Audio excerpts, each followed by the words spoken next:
10 steps to a short sale. Looking for short sale information? You've come to the right place. Mike Rigley, Certified Default Advocate, distressed property expert, and your short sale specialist here.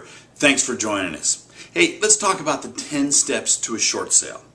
Before we can even start the process, the borrower must first acknowledge the fact that their property is upside down, and it may be years, if ever, before the property is worth what they owe.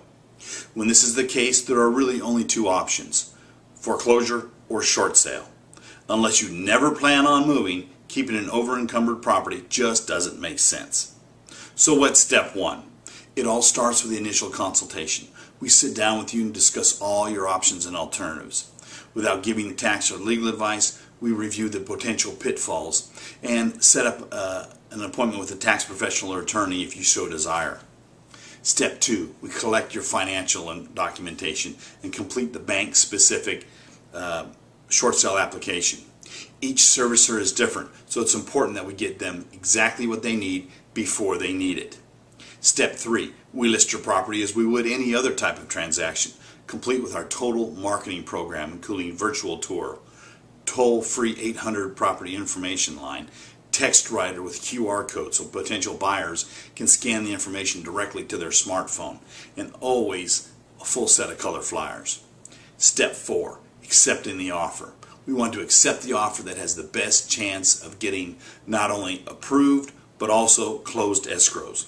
In today's tight market, we find that buyers writing offers that have zero chance of getting appraised at that price. So the highest offer is not always the best offer. When we get a crazy offer like that, if we were to accept it, and when that happens, we basically have to renegotiate the short sale and terms, costing us some serious delays. Step five, with the right offer in hand and accepted by the buyer and seller, we submit your short sale package to your lender for review. Now, we like to submit what we refer to as the perfect short sale package, giving the servicer exactly what they want and what they need before they need it.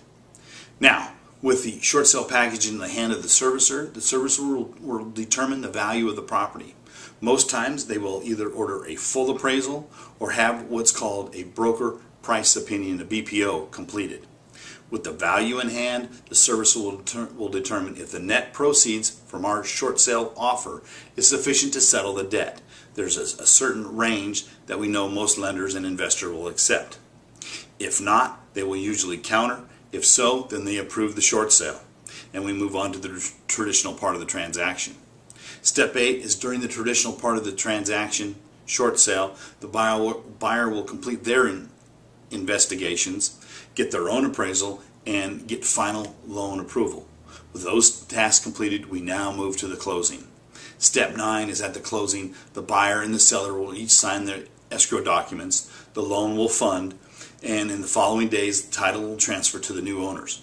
Generally, the seller has to be out of the property the day before we close escrow. Step 10, with the escrow closed and title transferred, you, the seller, will have successfully completed your short sale and avoided a costly foreclosure, avoided a potential deficiency judgment, and, if you qualify, avoid paying income tax on the forgiven debt.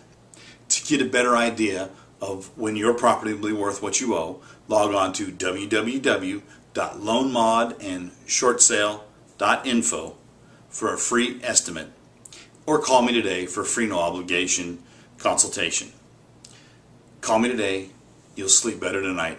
You'll be glad you did. We'll look forward to hearing from you. Thanks.